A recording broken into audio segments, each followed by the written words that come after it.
ಇವತ್ತಿನ ವಿಡಿಯೋದಲ್ಲಿ ನಾನು ನಿಮ್ಮ ಹತ್ರ ಯಾವ ಒಂದು ವಿಚಾರಗಳನ್ನ ನಾವು ಸೀರಿಯಸ್ ಆಗಿ ನಮ್ಮ ಲೈಫ್ನಲ್ಲಿ ಅಳವಡಿಸ್ಕೊಂಡ್ರೆ, ಯಾವ ರೀತಿಯಾದ ಲೈಫ್ ಸ್ಟೈಲ್ನ ನಾವು ರೂಢಿಸ್ಕೊಂಡ್ರೆ ನಮ್ಮ ಲೈಫ್ ಇಂಟ್ರೆಸ್ಟಿಂಗ್ ಆಗುತ್ತೆ ಹಾಗೂ ಅಟ್ರಾಕ್ಟಿವ್ ಆಗುತ್ತೆ.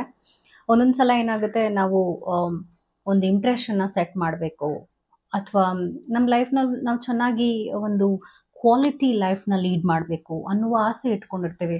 ಆದರೆ ಒಬ್ಬೊಬ್ಬರನ್ನ ನೋಡಿದಾಗ ಅವ್ರು ತುಂಬ ಸರಳವಾಗಿ ಒಂದು ಒಳ್ಳೆಯ ಇಂಪ್ರೆಷನ್ನ ಸೆಟ್ ಮಾಡ್ತಾರೆ. How to look attractive. ಇವತ್ತಿನ ಟಾಪಿಕ್ ಇರೋದೇನೆ how to look attractive. Look, feel attractive. ಹೇಗೆ ಆಕರ್ಷಕವಾಗಿ ನಮ್ಮ ಲೈಫ್ನ ಒಂದು ಪ್ರೆಸೆಂಟ್ ಮಾಡೋದು ಹಾಗೂ ಜನರು ಅದನ್ನು ಗುರುತಿಸ್ತಾರೆ, ಅದನ್ನು ಒಬ್ಸರ್ವ್ ಮಾಡ್ತಾರೆ, ನಿಮ್ಮಲ್ಲಿರುವ ಒಂದು ಚೇಂಜಸ್ನ ಒಬ್ಸರ್ವ್ ಮಾಡ್ತಾರೆ.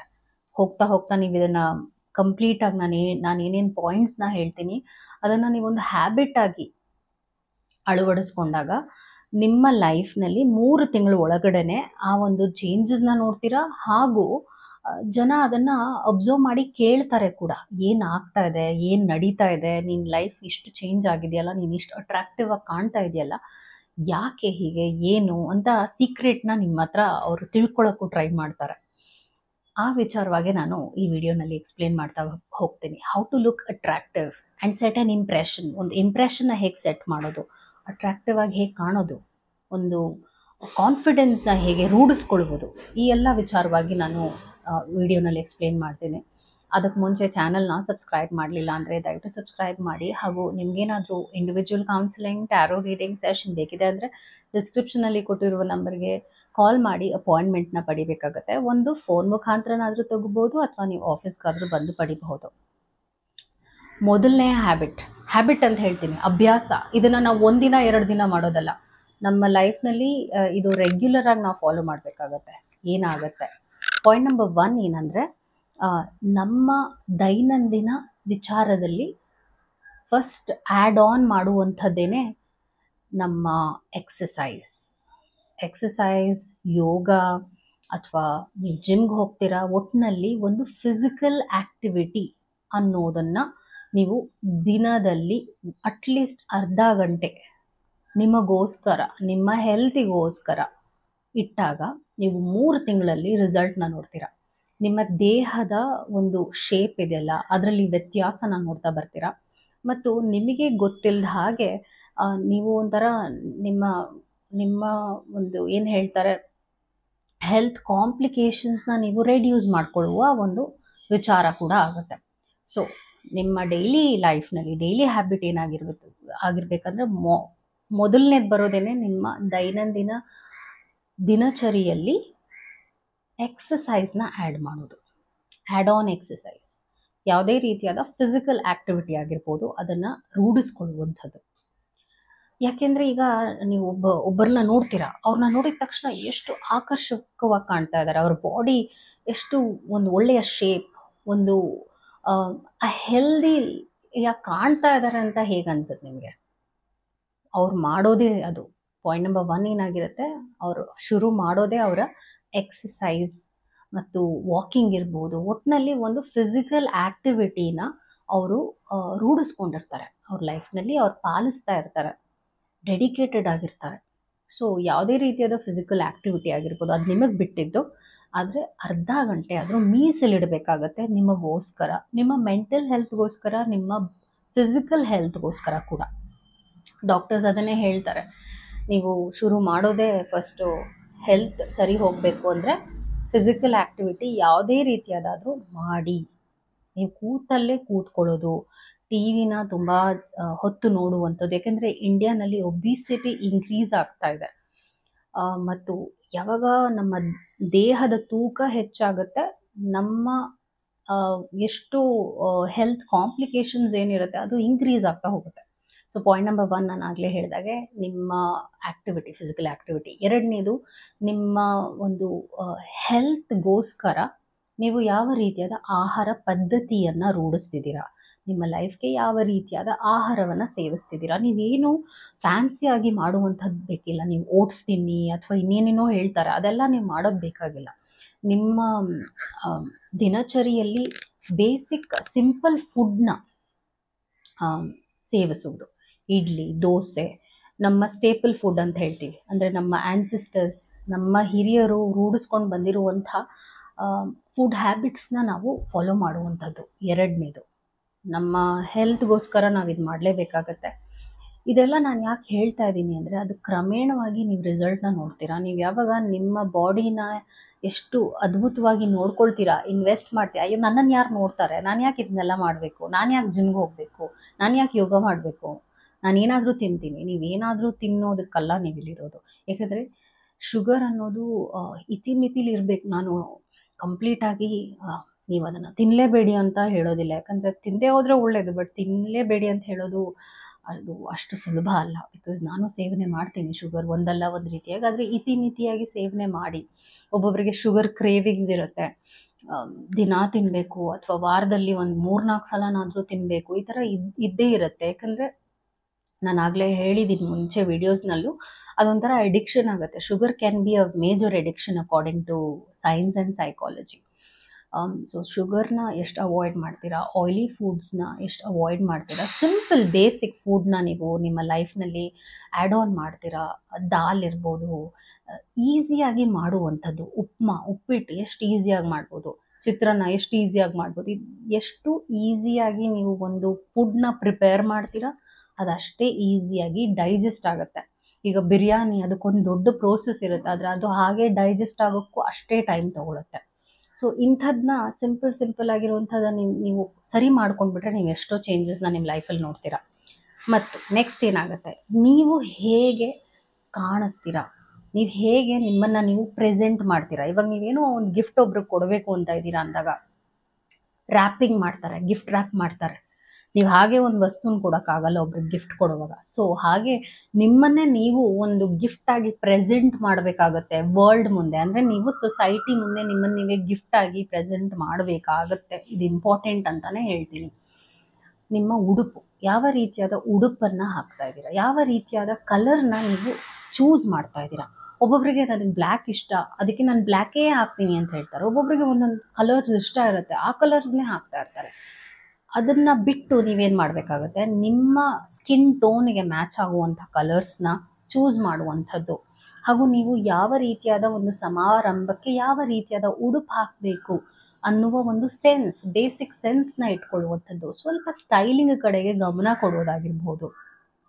ಈಗ ಒಬ್ಬೊಬ್ರು ಏನು ಅನ್ಕೊಳ್ತಾರೆ, ಮಾಡರ್ನ್ ಬಟ್ಟೆ ಹಾಕಿದ್ರೆ ನಾವು ಮಾಡರ್ನ್ ಆಗಿ ಕಾಣ್ತೀವಿ. ಏನಿಲ್ಲ, ಈಗ ನಾನು ಸೀರೆ ಹುಟ್ಟಿದ್ದೀನಿ, ಸೀರೆನೂ ಕೂಡ ನಾವು ಪ್ರೆಸೆಂಟಬಲ್ ಆಗಿ ಮಾಡಬಹುದು, ಅದನ್ನು ಕೂಡ ಅದ್ಭುತವಾಗಿ ನಾವು ತೋರಿಸಬಹುದು.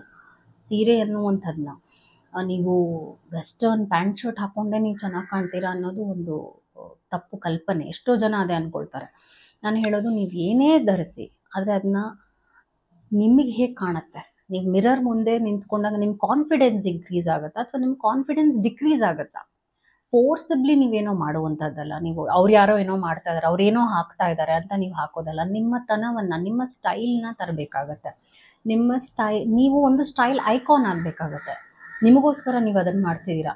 ಅವ್ರೇನೋ ತೊಗೊಂಡ್ರು ಅಂದಾಕ್ಷಣ ನೀವು ತೊಗೊಂಡು ಹಾಕೊಳ್ಳೋದಲ್ಲ. ನಿಮಗೆ ಮ್ಯಾಚ್ ಆಗುತ್ತೆ, ನಿಮ್ಗೆ ಸೂಟ್ ಆಗುತ್ತಾ. ಯಾಕಂದರೆ ಎಲ್ಲನೂ ನಮ್ಗೆ ಎಲ್ಲ ಸೂಟ್ ಆಗೋದಿಲ್ಲ. ಸೊ ಆ ಒಂದು ರಿಯಾಲಿಟಿನೂ ನಾವು ಅರ್ಥ ಮಾಡ್ಕೋಬೇಕಾಗತ್ತೆ. ಆ್ಯಸ್ ಐ ಟೋಲ್ಡ್, ಪ್ರೆಸೆಂಟಬಲ್ ಆಗಿರಿ. ಇದು ಕೂಡ ಕ್ರಮೇಣವಾಗಿ ನೀವು ಅಟ್ರ್ಯಾಕ್ಟ್ ಆಗ್ತೀರಾ. ಜನ ಅದನ್ನು ನೋಟಿಸ್ ಮಾಡ್ತಾರೆ, ನಿಮ್ಮ ಹೇರ್ ಸ್ಟೈಲ್ ಆಗಿರ್ಬೋದು. ಮತ್ತು ಇನ್ನೊಂದು ಸೀಕ್ರೆಟ್ ಹೇಳ್ತೀನಿ, ನೀವು ಯೂಸ್ ಮಾಡುವಂಥ ಪರ್ಫ್ಯೂಮ್ನ ನೀವು ಒಬ್ಬೊಬ್ಬರು ತುಂಬ ಎಕ್ಸ್ಪೆನ್ಸಿವ್ ಪರ್ಫ್ಯೂಮ್ ಹಾಕ್ತಾರೆ, ಅದನ್ನೇ ಹಾಕ್ತಾರೆ ಅವರು. ಯಾಕಂದರೆ ಒಂದು ಛಾಪನ್ನು ಮೂಡಿಸುತ್ತೆ. ಸೊ ಸ್ವಲ್ಪ ಎಕ್ಸ್ಪೆನ್ಸಿವ್ ಆಗುತ್ತಾ, ನಿಮ್ಗೆ ಇಷ್ಟ ಆಗಿದೆಯಾ, ನಿಮ್ಗೆ ಇಷ್ಟ ಆಗುವಂಥ ಒಂದು ಪರ್ಫ್ಯೂಮ್ನ ಯೂಸ್ ಮಾಡಿ. ಅದು ತುಂಬ ಸ್ಟ್ರಾಂಗ್ ಆಗಿರೋದು ಅಲ್ಲ, ತುಂಬ ಮೈಲ್ಡ್ ಆಗಿರೋದು ಅಂತ ಅಲ್ಲ. ನಿಮ್ಮ ಒಂದು ಫ್ರೆಶ್ನೆಸ್ನ ತರಬೇಕು, ನಿಮ್ಮಲ್ಲಿ ಒಂದು ಫ್ರೆಶ್ನೆಸ್ನ ತರಬೇಕು ಆ ಒಂದು ಪರ್ಫ್ಯೂಮ್ ನೀವೇನು ಸೆಲೆಕ್ಟ್ ಮಾಡ್ತೀರಾ. ಸೊ ನೀವೇ ಸೆಲೆಕ್ಟ್ ಮಾಡಬೇಕಾಗತ್ತೆ. ಒಬ್ರು ಯಾರೋ ಒಂದು ಪರ್ಫ್ಯೂಮ್ ಹಾಕಿ, ಓ ಎಷ್ಟು ಚೆನ್ನಾಗಿದೆ ಸ್ಮೆಲ್, ನೀವು ಯಾವ ಪರ್ಫ್ಯೂಮ್ ಯೂಸ್ ಮಾಡ್ತೀವಿ, ನಾನು ಅದನ್ನು ಯೂಸ್ ಅದಲ್ಲ ವಿಷಯ. ನೀವೊಂದು ಪರ್ಫ್ಯೂಮ್ ಶಾಪ್ಗೆ ಹೋಗಿ ಸ್ವಲ್ಪ ರಿಸರ್ಚ್ ಮಾಡಿ ಮತ್ತು ಸ್ಮೆಲ್ ಮಾಡಿ, ನಿಮ್ಗೆ ಯಾವುದು ಇಷ್ಟ ಆಗ್ತಾ ಇದೆ. ಸೊ ಇದನ್ನೆಲ್ಲ ನೀವು ನಿಮ್ಮದೇ ಆದ ಒಂದು ಟೇಸ್ಟ್ನ ಕ್ರಿಯೇಟ್ ಮಾಡ್ತಾ ಇದ್ದೀರಾ. ನಿಮ್ಮ ಟೇಸ್ಟ್ನ ಎಷ್ಟು ಕ್ರಿಯೇಟ್ ಮಾಡ್ತೀರಾ, ಅವ್ರು ಯಾರೋ ಮಾಡ್ತಾ ಇದ್ದಾರೆ ಅನ್ನೋದು ನೀವು ಮಾಡ್ತಾ ಇದ್ದೀರಾ ಅಂದಾಗ ಅದೊಂದು ಕಾಪಿ ಕ್ಯಾಟ್ ಥರ ಆಗೋಗುತ್ತೆ. ಸೊ ನಿಮ್ಮ ಐಡೆಂಟಿಟಿನ ಕ್ರಿಯೇಟ್ ಮಾಡೋಕ್ಕೆ ಇದೆಲ್ಲ ಮ್ಯಾಟರ್ ಆಗುತ್ತೆ. ನೆಕ್ಸ್ಟ್ ವಿಚಾರ ಏನಾಗುತ್ತೆ ಅಂದರೆ, ನೀವು ಹೇಗೆ ಒಂದು ಪೋಸ್ಚರ್ನ ಮೇಂಟೈನ್ ಮಾಡ್ತಾ ಇದ್ದೀರಾ. ಒಬ್ಬೊಬ್ಬರು ಹೀಗೆ ನಡೀತಾರೆ, ಒಂಥರ ಅವ್ರಿಗೇನೋ, ಒಬ್ಬೊಬ್ಬರು ಹೈಟಾಗಿ ಒಳ್ಳೆ ಹೈಟ್ ಇರ್ತಾರೆ, ಅವರು ಗೂನ್ ಬೆನ್ ಮಾಡ್ಕೊಂಡಿರ್ತಾರೆ. ಹೀಗೆ ನೀವು ಹೇಗೆ ನಡೀತೀರಾ ಅನ್ನೋದು ಕೂಡ ಜನ ಗಮನಿಸ್ತಿರ್ತಾರೆ. ಸೊ ನಿಮ್ಮ ನಡಿಗೆಯಲ್ಲೂ ಕೂಡ ಸ್ವಲ್ಪ ನೋಟಿಸ್ ಮಾಡಿ. ಮಿರರ್ ಮುಂದೆ ನಿಂತ್ಕೊಂಡು ನೀವು ನೋಡಿ, ಹೇಗೆ ನಡೀತೀರಾ, ಹೇಗೆ ನಗ್ತೀರಾ, ಹೇಗೆ ಅಳ್ತೀರಾ, ಅಥವಾ ಹೇಗೆ ಎಕ್ಸ್ಪ್ರೆಷನ್ನ ಕೊಡ್ತೀರಾ, ಇದೆಲ್ಲ ನೋಡಬೇಕಾಗತ್ತೆ ನೀವು. ಅದು ಚೆನ್ನಾಗಿ ಕಾಣ್ತಾ ಇದೆಯಾ, ಚೆನ್ನಾಗಿ ಕಾಣ್ತಾ ಇಲ್ವಾ. ಸೊ ಸ್ವಲ್ಪ ಮಿರರ್ ಮುಂದೆ ನಿಂತ್ಕೊಂಡು ನಿಮ್ಮನ್ನು ನೀವೇ ಗಮನಿಸಿದಾಗ ನಿಮ್ಮಲ್ಲಿ ಏನು ಸರಿ ಇದೆ, ಏನು ಸರಿ ಇಲ್ಲ ಅನ್ನೋದು ನಿಮಗೆ ಗೊತ್ತಾಗುತ್ತೆ. ಸೊ ಅದ್ರ ಮೇಲೊಂಚೂರು ಇನ್ವೆಸ್ಟ್ ಮಾಡುವಂಥದ್ದಾಗಿರ್ಬೋದು.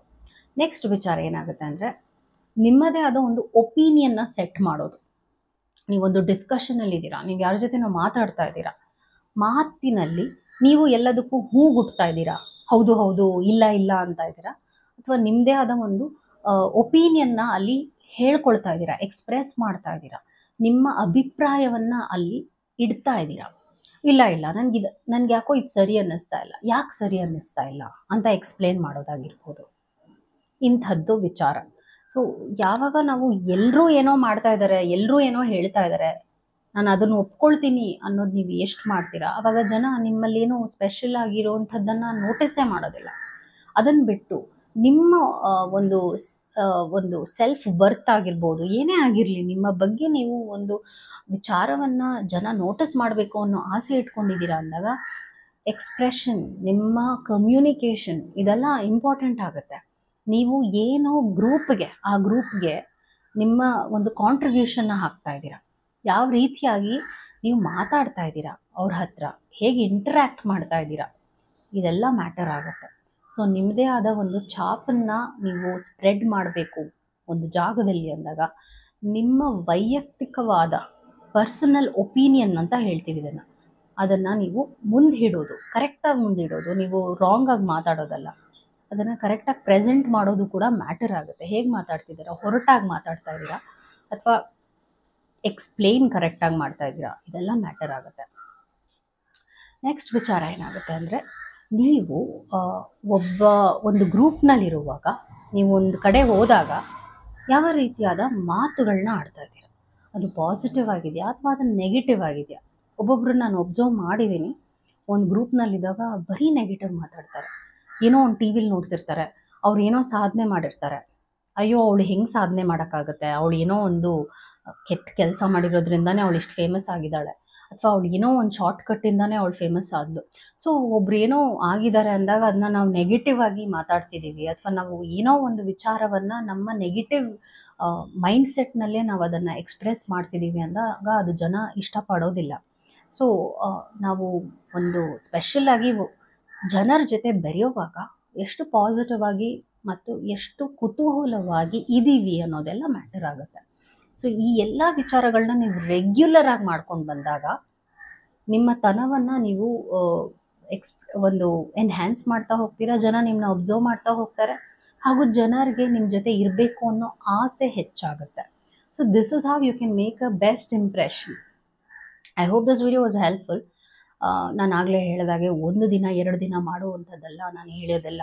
ನೀವು ಇದನ್ನು ರೆಗ್ಯುಲರ್ ಆಗಿ ನಿಮ್ಮ ಲೈಫ್ನಲ್ಲಿ ಇದನ್ನು ರೂಢಿಸ್ಕೊಂಡು ಬರಬೇಕಾಗತ್ತೆ. Thank you.